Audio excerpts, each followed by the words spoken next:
USAs hemliga spionplan U2 lämnar hangaren för första gången och året är 1955. Det kraschar omedelbart. Planet modifieras och lyfter snart igen. Det flyger högre än alla andra plan och når atmosfärens yttersta gräns.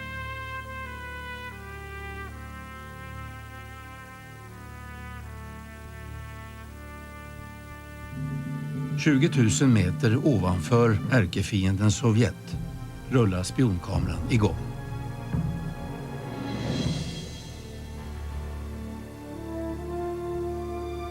Och dokumenterar militära hemligheter. Sovjets nya långdistansbombare står i långa rader.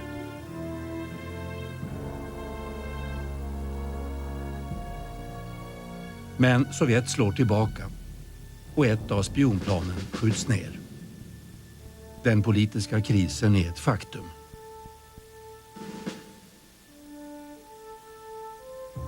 Men U2:an flyger vidare under senare kriser och krig. Spionen i skyn.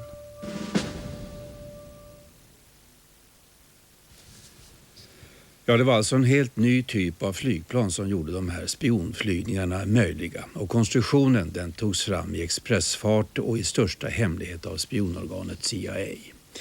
Orsaken till brådskan var alltså det nya bombplanet som kunde nå USA med kärnvapen ombord. Man visste att det fanns, men inte hur många plan som hade byggts.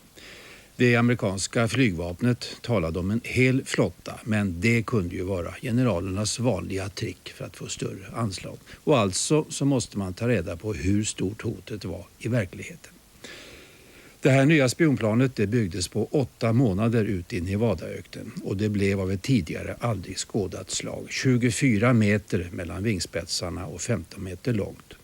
Och ombord fanns en av dåtidens verkliga superkameror matad med 1500 meter film. Kameran kunde avbilda 80 centimeter stora föremål från närmare 20 000 meters höjd. En sensation då, men kanske inte idag.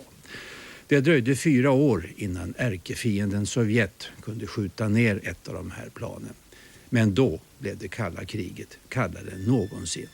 Här är alltså historien om spionen i skyn. Kvällens dokumentär kommer från USA.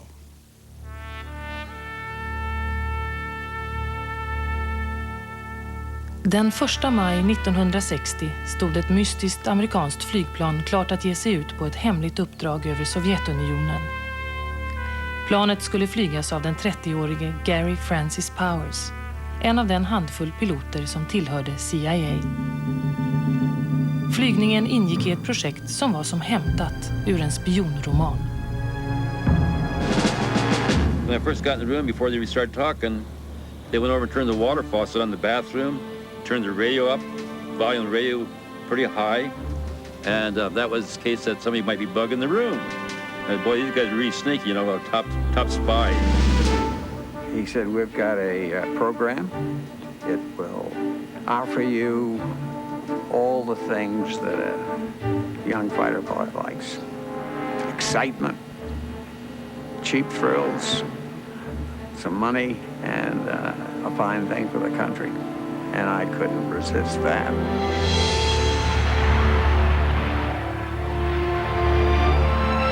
Det var U2, ett spaningsplan som flög på mycket höga höjder.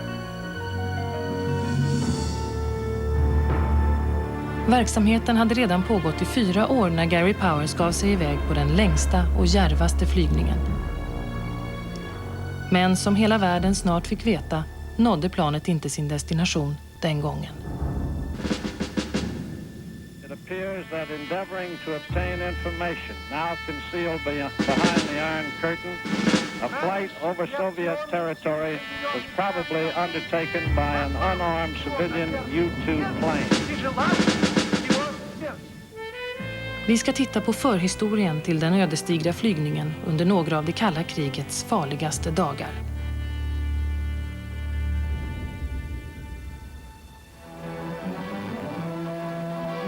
It's Operation Alert 1955. With the White House in the background, Washington is one of scores of cities in the nation's greatest air raid drill.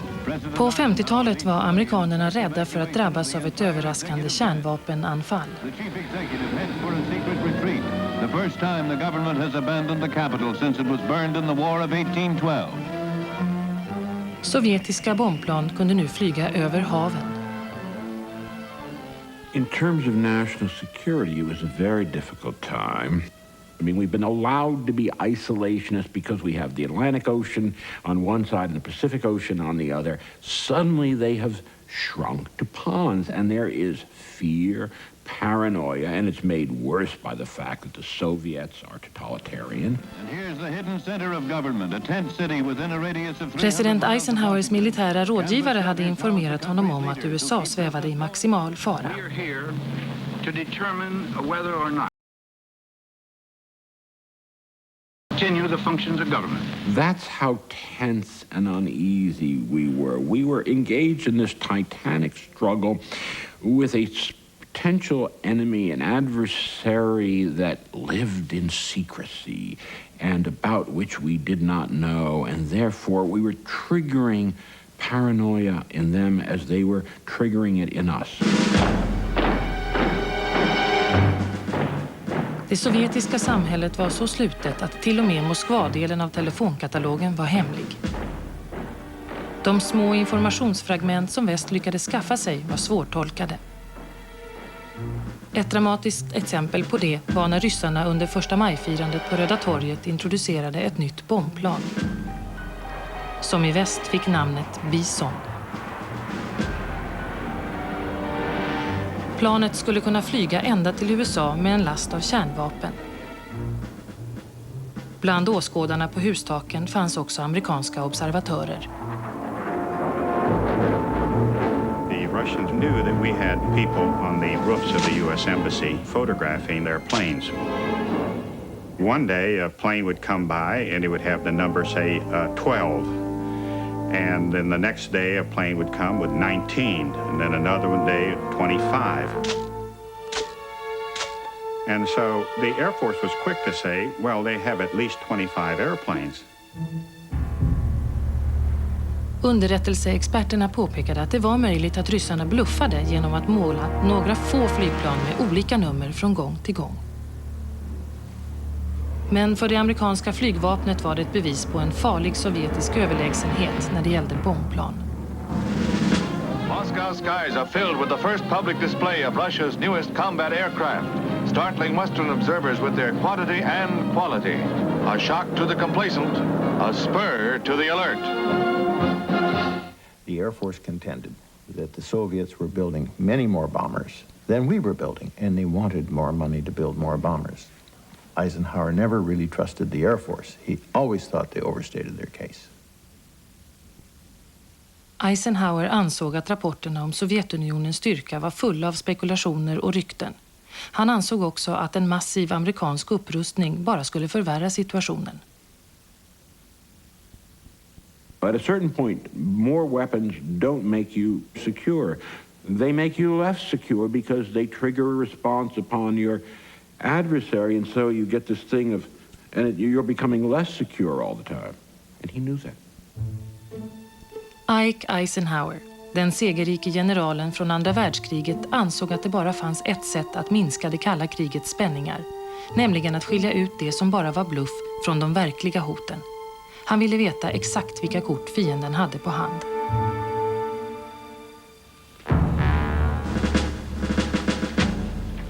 Och det pågick redan försök att spana bakom järnridån. Amerikanska bombplan försedda med kameror fotograferade militära anläggningar. Många av planen var obeväpnade. Now, the Soviets, when they looked at this, they saw a silhouette of a bomber. They didn't know that it just had a camera in it. It looked like a threat. Ryska jaktplan anföll.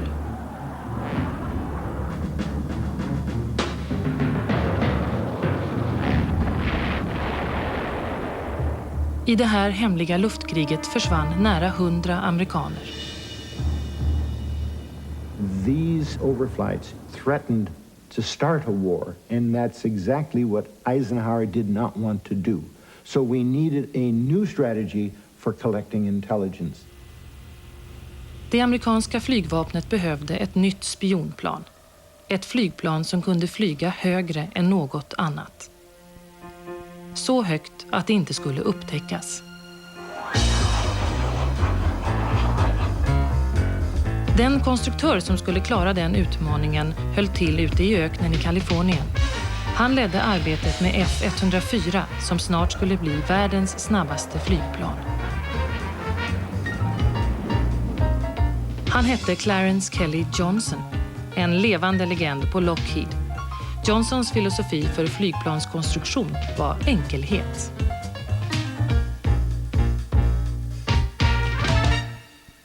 Kelly was one of the most hated individuals outside of his own domain that I ever knew, because he was great, he was good, he got what he wanted, such as engineers, technicians, shop workers, handpicked. And when he got what he wanted, he went to work with it. Johnson hade talang för okonventionella konstruktioner.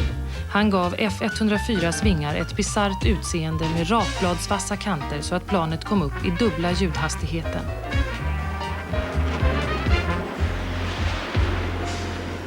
När Johnson hörde talas om planerna på ett nytt spionplan föreslog han en snabb lösning.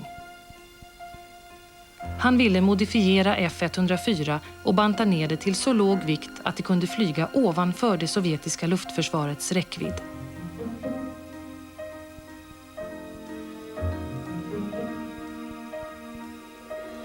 Men flygvapnet förkastade Johnsons förslag.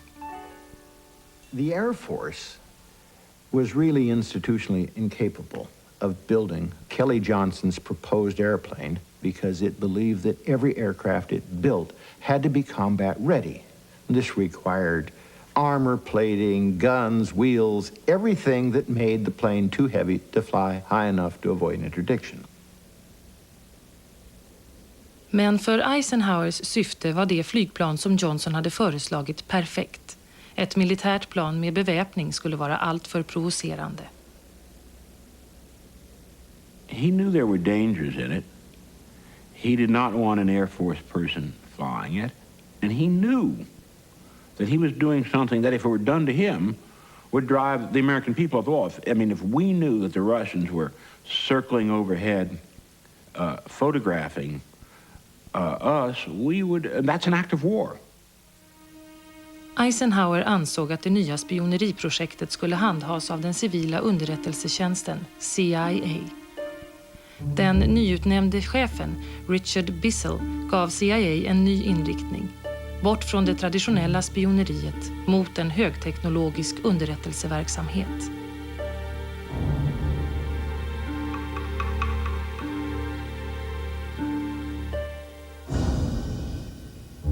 Och nu fick Kelly Johnson bygga sin långvingade skapelse. Flygvapnet skulle hjälpa till, men uppdraget kom från CIA.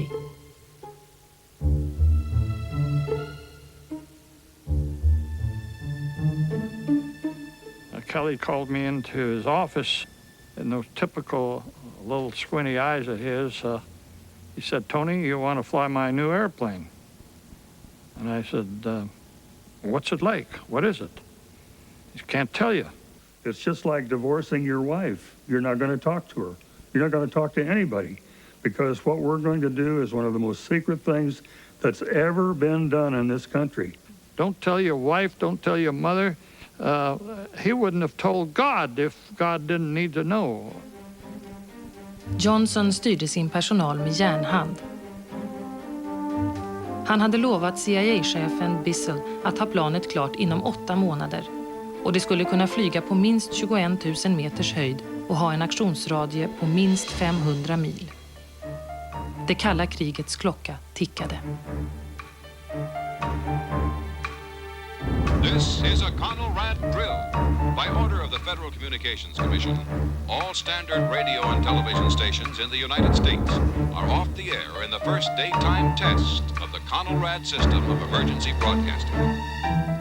I den topphemliga anläggningen Skunkworks, dit de flesta av Lockheeds anställda inte hade tillträde, började Johnson och hans personal arbeta. Baldwin, who is our chief design type, began to make the drawing that would show where everything went. And he put in the fuselage successfully. But when he put the 600 square foot of wing on, it just ran right off the end of the board. Spännvidden var 24 meter. Vingarna skulle vara ytterst lätta men samtidigt orka bära upp flygplanskroppen. Kelly's airplane was more closely allied to a sailplane than it was to an airplane. It was just as fragile as sailplanes. In fact, he used the same technology. He bolted the wings onto a very lightweight fuselage. And if you left the power on and didn't climb, you'd go up to a speed and the wings would just blow off. Flygplanskroppen var 15 meter lång och hade ett tunt skal av aluminium. När en mekaniker råkade stöta till planet med sin verktygslåda blev det en stor buckla.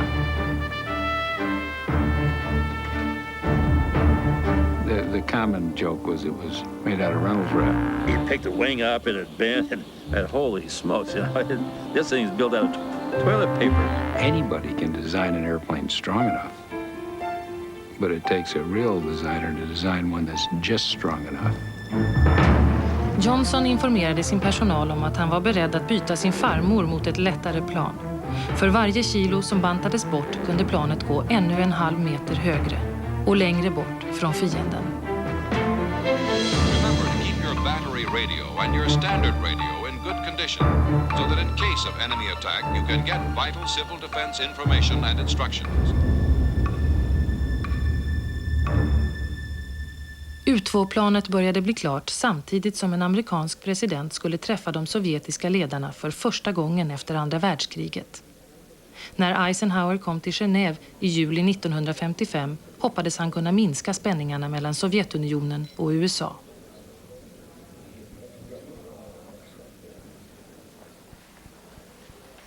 Han presenterade ett förslag som innebar att båda länderna skulle få rätt att använda flygfotografering för att kontrollera varandras militära anläggningar.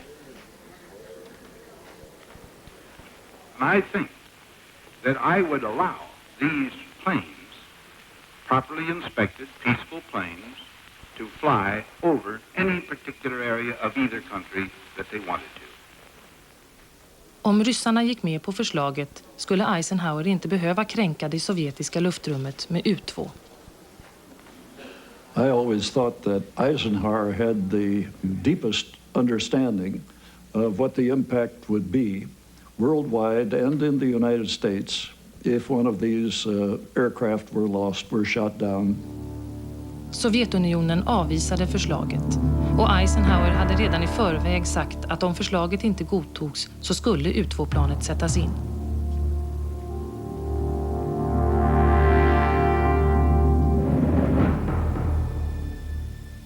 U-2 testades på en hemlig anläggning i Nevadaöknen.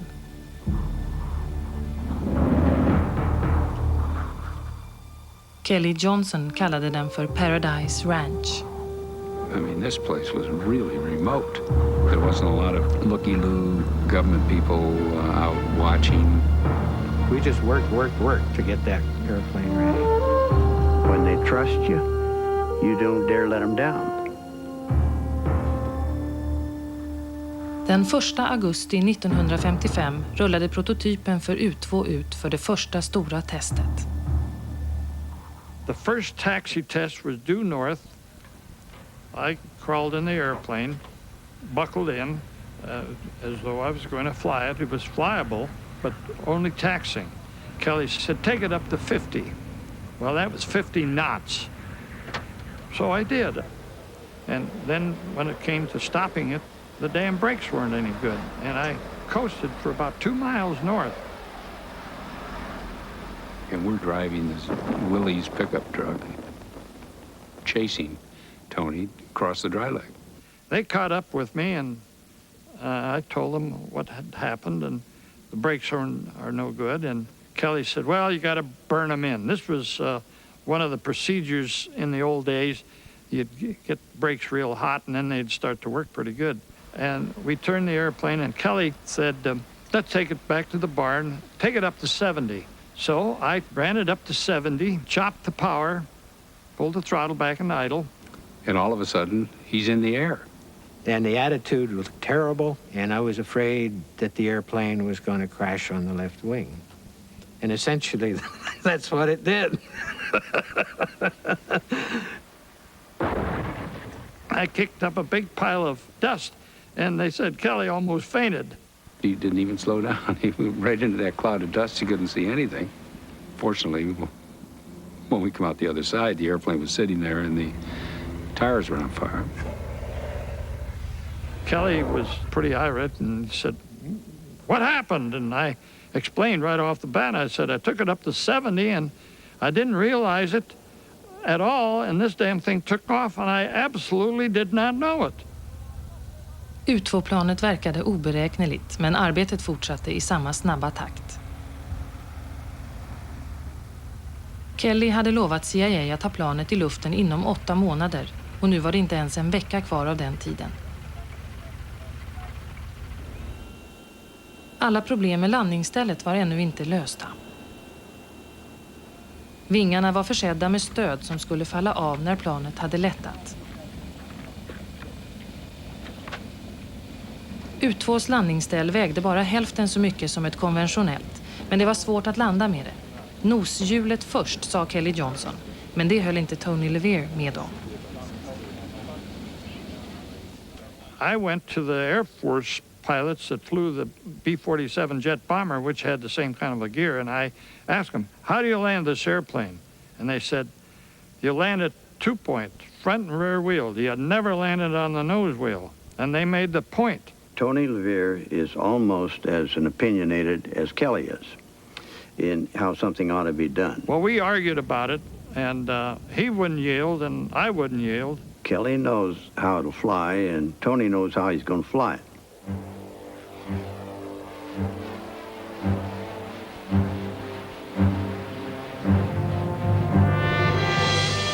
Planet lättade nästan på en gång och gjorde en brant stigning.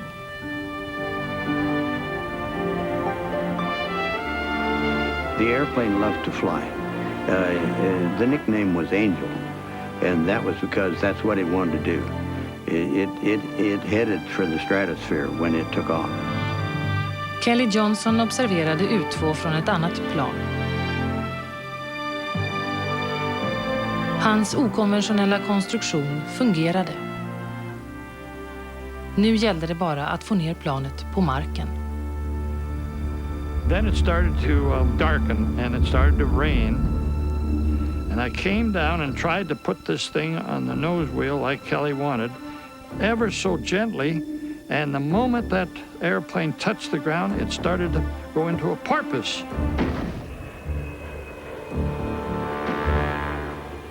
And this thing would go like this and then like that. Well, an airplane can bounce itself to pieces.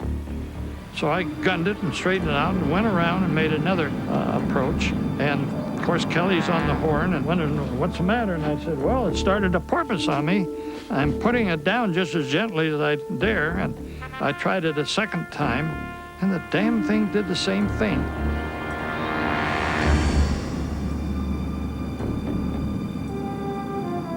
There was a time during that episode of landing attempts that we were not at all sure that we were going to succeed. And now Kelly is getting a little bit jittery, and he said, put it down on the belly, put it down on the belly. And I said, I'll do it my way before I do that. I went around and came down just like I wanted to. And it went on perfect. And I'm down and safe. But even then, it tended to bounce a little bit. Nu var det dags att bygga resten av planen och rekrytera de piloter som skulle göra spaningsflygningarna.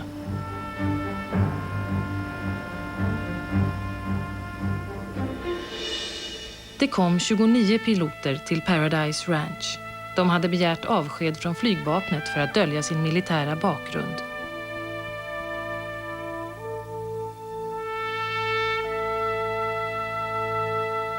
En av piloterna var Francis Gary Powers, en jaktflygare från Virginia. Den enda nackdel han såg med att flyga högre än någon annan människa hade gjort tidigare var att han inte kunde skryta om det.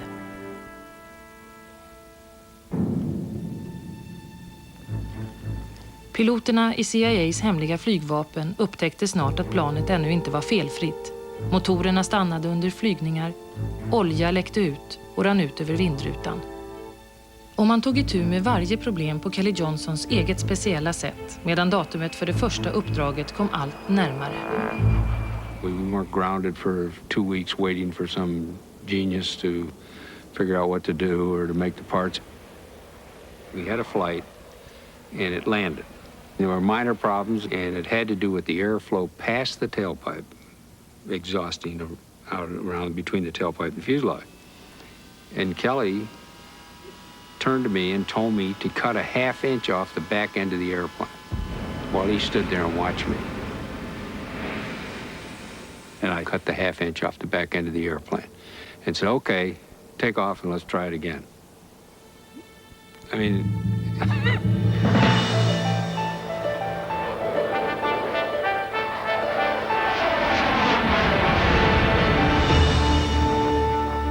Inför flygningarna över Sovjetunionen fick piloterna ge sig ut på övningsuppdrag. They would put us on 100% oxygen and we would do what they call pre-breathing. You need to get the nitrogen out of your system to avoid what is referred to amongst divers as the bends. When the guy made a max power takeoff, it was like standing under Niagara Falls, you know, for a few minutes. And it kept that crackle, real crackle noise. Piloterna skulle iaktta radiotystnad. De fick klara sig helt på egen hand i upp till 10 timmar och de sökte sina mål med hjälp av kartor som de hade i knät. In those days, we were setting altitude records every day. The view from up there, the sky turns a dark, dark blue. You look straight down and just be just like normal daylight, but you looked up the horizon or up the sky, and a lot of times you can even pick stars out. And you look straight ahead, you can see the curvature of the earth.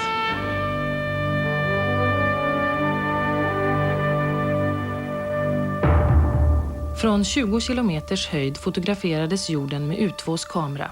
Den kunde ta skarpa bilder av föremål så små som 80 centimeter i diameter och den kunde ta en serie fotografier längs en 50 mil lång flygsträcka. It was a panoramic camera and it would fire in 7 different positions. First vertically, then fire, fire, fire, and then come back and would repeat it. We would photograph a swath from Washington to Phoenix, Arizona. På varje uppdrag var drygt 1,5 kilometer film laddad i kameran. Det gjorde att man inte kunde låta filmen rulla från den ena sidan till den andra på vanligt sätt. För då hade det varit omöjligt att hålla flygplanet i balans under hela flygningen. They undertook to solve this by using 2 rolls of film that were counter-rotating. So there was one roll at the back and another roll at the front. And each one came across and took a picture so that picture number 1 was on the front of the rear roll and on the front of the front roll. And they would go by this way and you'd keep taking these pictures, 1, 2, 3, 4. And then later on, after they're developed, you could put them together. It's really great. Some of these were brought to Eisenhower's attention. We actually flew one mission over his farm. Not only could he see his prize cattle, but he could see the feeding troughs. And then they had added a new addition to his house, and we had the photograph of the new addition. My recollection is that Eisenhower said, This is close to incredible. The idea that from 60,000 feet or more, you could see that kind of detail, you could achieve that kind of resolution, was really awesome. I juni 1956 gjorde den amerikanske flygvapenchefen Nathan Twining ett officiellt besök i Moskva. Kongressen hade just fått höra att Sovjetunionens flotta av långdistansbombplan skulle vara dubbelt så stor som USAs i slutet av decenniet. När Twining blev inbjuden till det sovjetiska flygets dag såg han en möjlighet att själv göra en bedömning av de uppgifterna. Massed helicopters lead the way, followed by light planes, flown by men and women of the civil air defense. Higher up, massed planes spell out glory to the Soviet Union. Men ryssarna avslöjade ingenting. As one famous observer has previously stated, there are no experts on the Soviet Union, only varying degrees of ignorance. Eisenhower ansåg att tiden var mogen för att låta U-2 flyga.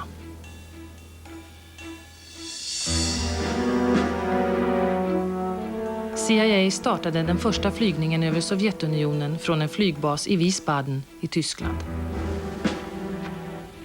Få vid basen hade en aning om att spionplanet fanns där. There was no drama, no drum beats or fanfare. There's none of this flying, taxiing out like World War II with your Spitfire canopy back and a white scarf. You're buttoned into this baby.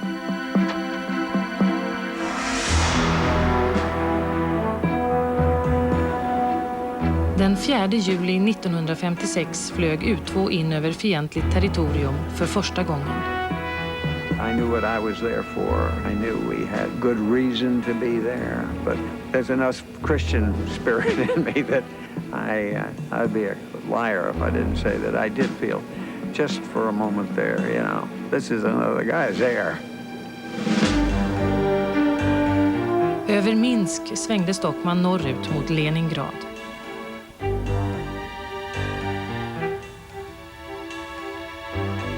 Plötsligt fick han syn på något som inte borde finnas där. Sovjetiskt jaktflyg hade skickats ut mot honom. Han hade alltså fångats in av deras radar. You know, they're small on that viewer. And what am I seeing there? And sure enough, they were MiGs. They were trying to snap up and tap me. We'd been told, and I believe Kelly Johnson 100%, for a couple of years, gang, they're not going to be able to touch you. And they weren't.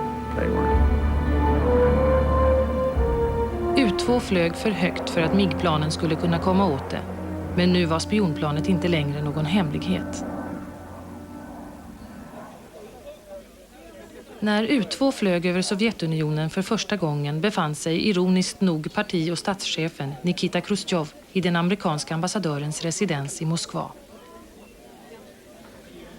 My father could not understand why Americans did it on the 1st of July, because it was second time in our post-war history when all the Soviet leaderships went to the American embassy to your Independence Day.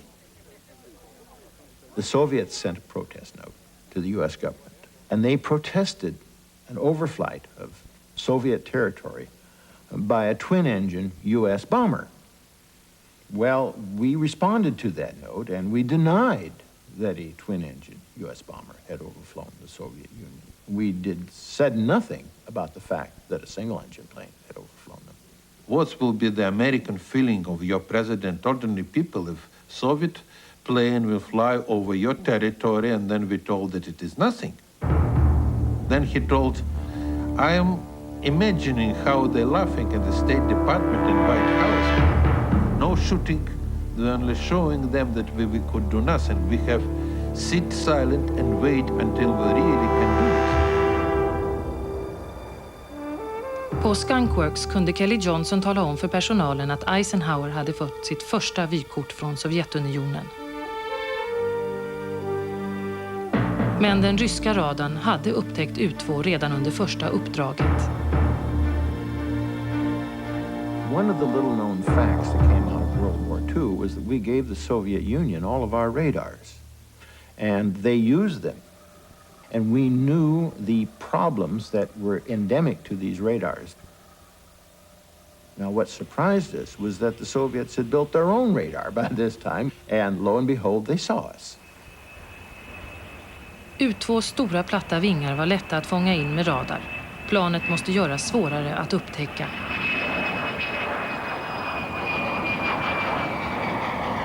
Undersidan täcktes med ett metallnät och målades med en specialfärg som skulle absorbera radarvågorna. That did attenuate the signals, but it also caused the engine to heat up, and as the engine heated up, it caused the hydraulic pumps to fail. En dag i april 1957 tog testpiloten Bob Seeker upp ett av de modifierade planen till 21 500 meters höjd. Han rapporterade att motorn snabbt blev överhettad. Plötsligt slutade den fungera.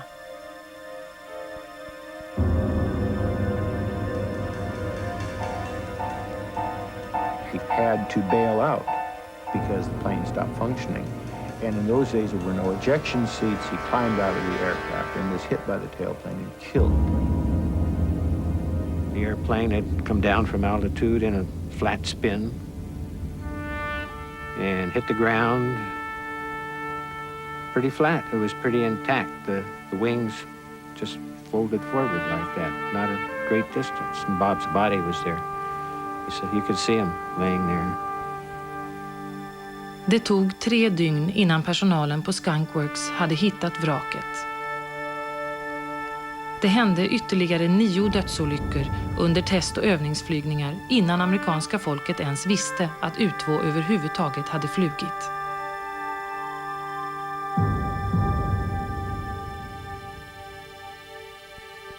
Filmen från de första överflygningarna levererades till en byggnad i Washington där det fanns en bilfirma och ovanför den ett hemligt laboratorium.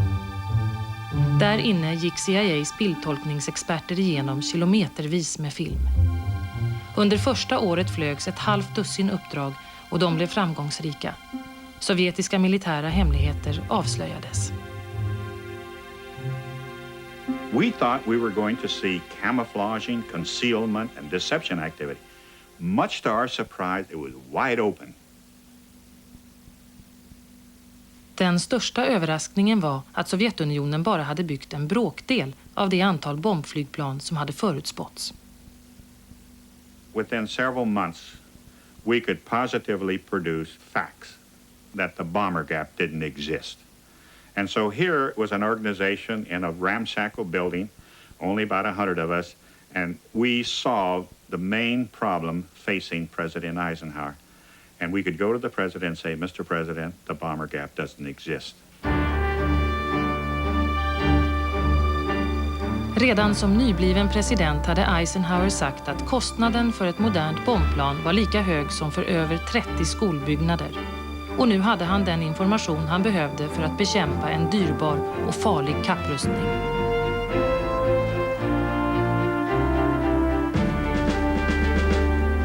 I Washington trodde man inte längre att Sovjetunionen var överlägset när det gällde antalet bombplan.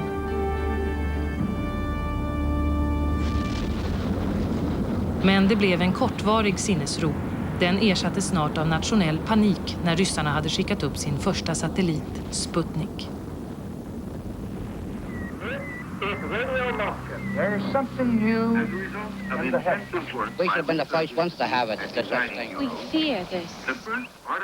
The launching of the first Sputnik in October 1957 stirred up a hornet's nest in the United States. The Congress immediately seized upon the idea that there was a missile gap. Amerikanerna trodde att om ryssarna kunde skicka upp en satellit i rymden kunde de också skicka kärnvapenbärande missiler till USA. Senatens demokrater gick till angrepp. In Washington's historic Senate caucus room, a sweeping probe of the U.S. missiles program. Senator Lyndon B. Johnson, right? There had been a lot of political attacks criticizing Eisenhower for not responding with crash programs to meet the buildup that was alleged to be occurring on the other side. Nu skulle U2 leta efter bevis på långdistansmissiler, men det var omöjligt att veta var de kunde finnas gömda i ett så stort land som Sovjetunionen.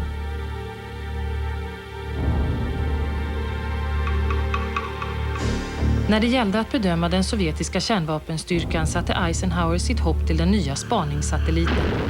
Den täckte ett större område än U2-planet och efter Sputnik kunde ingen protestera mot överflygningar uppe i rymden. Men satellitprogrammet gick olidligt långsamt i början.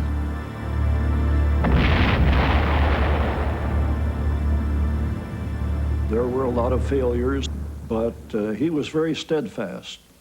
He said, we're going to stick with this. He was convinced that it was going to be successful. And he saw it as necessary because he thought the time of the U-2 was bound to run out. På Skunkworks märkte Kelly Johnson att U2-piloterna också var oroliga. Enligt underrättelsetjänsten var det möjligt att ryska markbaserade missiler snart skulle kunna nå U2-planet. I thought that, hey, they're going to push this thing right to the bitter end. They lose one, that'll end the whole program. And that's the way I kind of accepted that. That hopefully it will not be me. Eisenhower blev allt mer tveksam till att provocera ryssarna med U2-flygningar. Istället ville han göra förbindelserna bättre. Hösten 1959 fick han sin chans.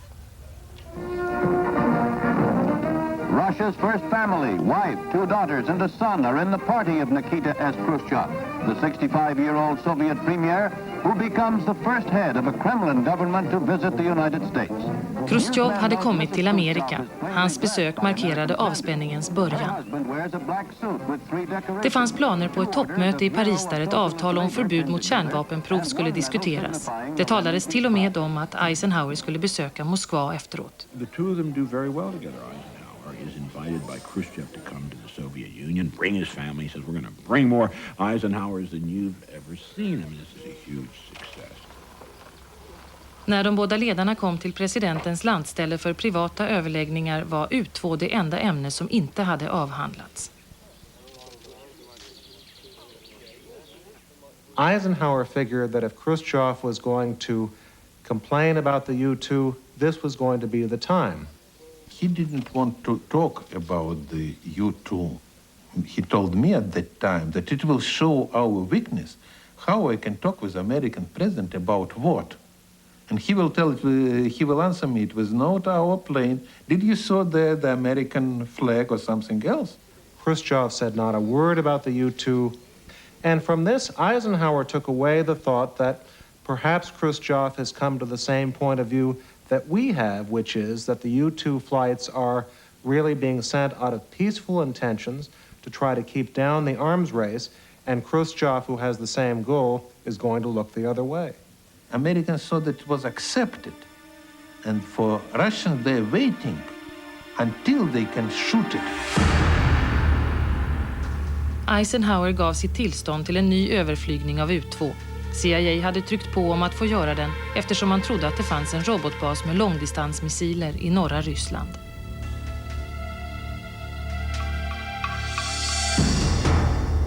Det skulle bli den längsta överflygningen med U2 och den skulle göras av Francis Gary Powers. Gary Powers was confronted with the first mission that we ever attempted to fly from one border to another border in a straight line. All other flights were generally circular in nature. They'd go in one place and come out another place, so that the Soviets didn't really know where we were going. Powers skulle starta från Peshawar i Pakistan och flyga över satellituppskjutningsrampen i Tiuratam, sedan över försvarsanläggningarna i Sverdlovsk och till sist över den robotbas som höll på att byggas i närheten av Plesetsk.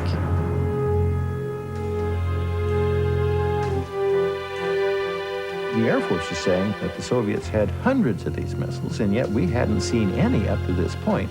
And so it was important that we go and get a picture of that so we could see what it looked like. Because then, once we saw that, we could go and look at all the other photographs we had and decide whether or not there were others. Eisenhower hade godkänt företaget med villkoret att flygningen gjordes senast den 25 april 1960. Men U2 kunde inte flyga på grund av dåligt väder. Eisenhower then said the flight could not be flown after the 1st of May because it was getting too close to the planned summit meeting. Den 28 april stod planet på rullbanan i Pakistan, men flygningen ställdes in. Samma sak hände den 29 april.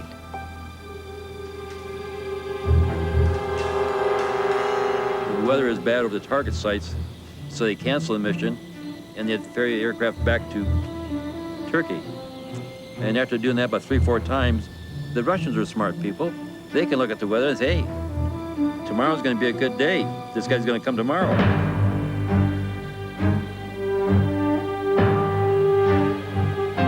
Första maj 1960 firades som vanligt i Sovjetunionen.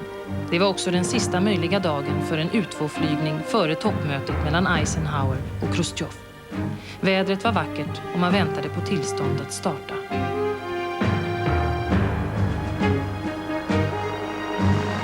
Frank is now sitting in the aircraft, and over there in the summertime, it is hot, hot.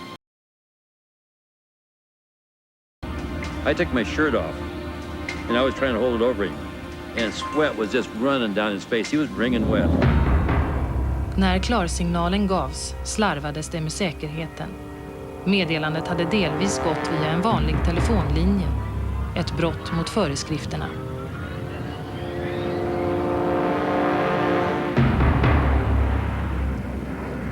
Gary Powers left Peshawar on a mission which 4 years before Eisenhower had predicted would fail. If you fly in a straight line long enough, they're going to get you. And on this day, this was to be the fate of Gary Powers.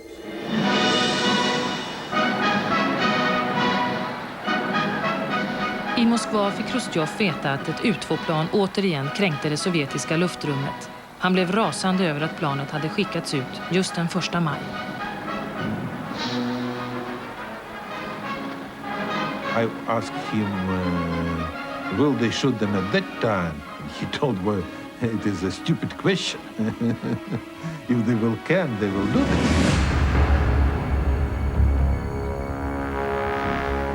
Powers första mål var uppskjutningsrampen i Tiuratam. Och den 1 maj var den vanligtvis hårdbevakade anläggningen nästan övergiven. 2 other divisions, Powers was lucky because he just flew between them. And after that, he flew to Sverdlovsk and they waited.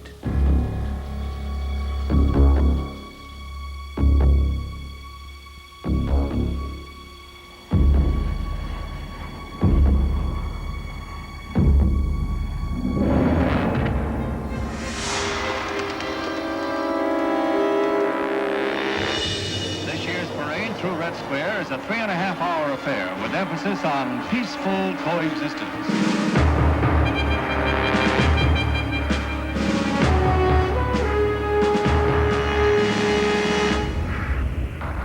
I called Eisenhower when we got word that the plane was overdue and had to be assumed to be lost.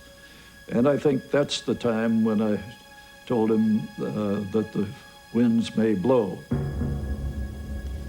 Kelly Johnson blev uppringd i sin bostad efter midnatt. Morgonen därpå samlade han personalen på Skunkworks. Vi åkte dit över Sverdlovsk, sa han. Det var det. Nu är det slut. USA gick ut med en historia om att planet hade gjort väderobservationer och kommit ur kurs.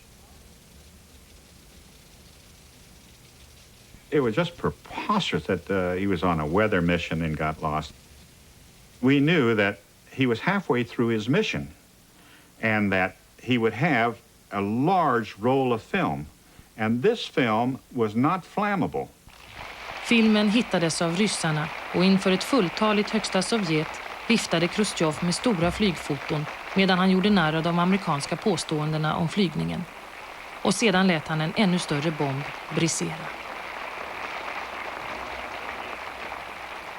Перед вами высотный костюм пилота. Man hade fångat piloten levande och visste att han tillhörde CIA. Не покидається. Американський льотчик Фрэнсис Гаррі Пауэрс застався живий, опустився на парашуті і був затриманий. Amerikanerna hade tagits på bar gärning och nyheten väckte uppseende över hela världen. Det var strax före toppmötet och Khrushchev hade inte längre något förtroende till Eisenhower. For Russians and for my father, it was the sign that Americans don't want really negotiate the political questions. They try to show their military strengths and they want to show their fist. Khrushchev besökte toppmötet i Paris, men bara den tid det tog att fördöma USA för spioneriet.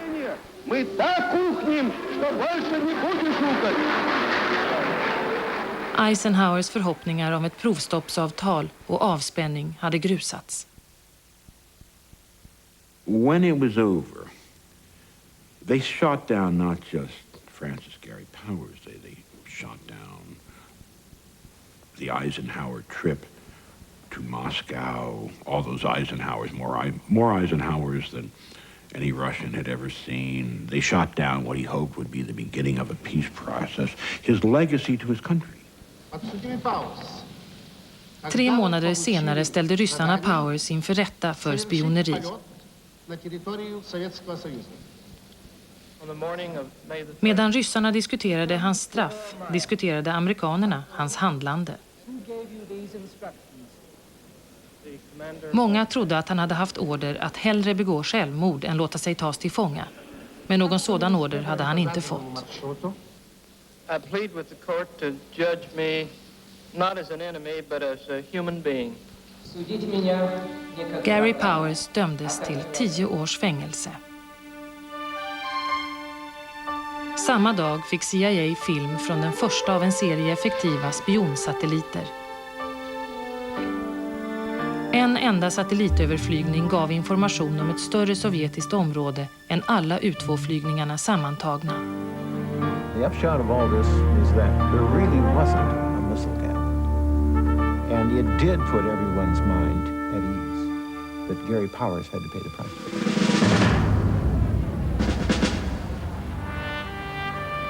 Powers blev fri efter 17 månader då han utväxlades mot en rysk spion. Hans flygning innebar slutet på uppdragen över Sovjetunionen, men U2 fortsatte att flyga. Upptäckten av missilerna på Kuba 1962 gjordes med hjälp av U2 och under Gulfkriget var planet fortfarande i tjänst.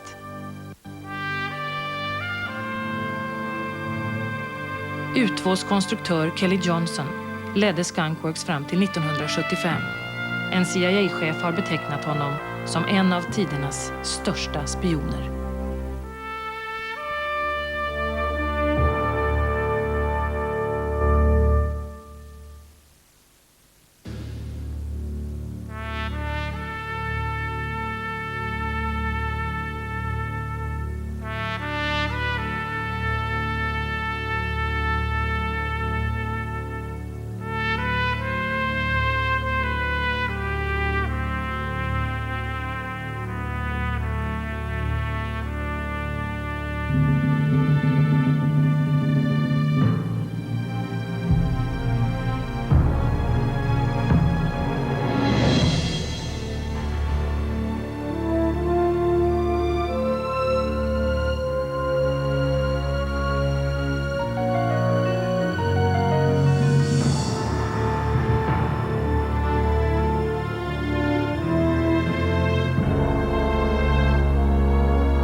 Och detta var alltså berättelsen om det berömda U2-planet som slog höjdrekord på löpande band på 50-talet.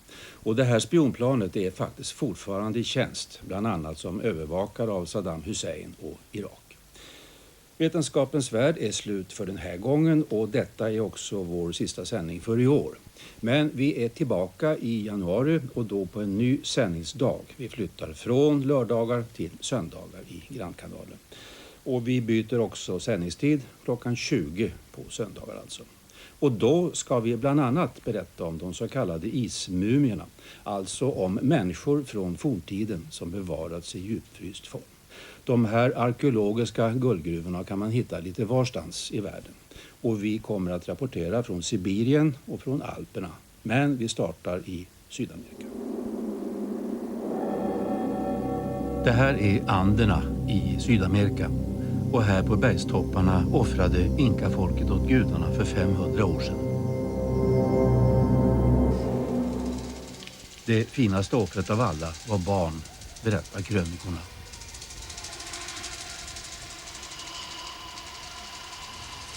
Kölden och isen bevarade de döda barnen som den här pojken. I dagar tvingades de vandra sin död till mötes på bergstoppen. Den här djupfrysta flickan hittades för några år sedan. Man undersökte hennes huvud och kropp. Hon hade klubbats ihjäl, avslöjade datorbilderna.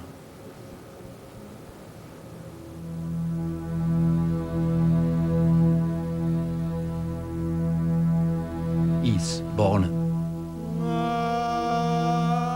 I januari är vi alltså tillbaka igen med en serie på 3 program om ismumier. Till dess önskar vi våra tittare en god jul, ett gott nytt år. Tack för oss.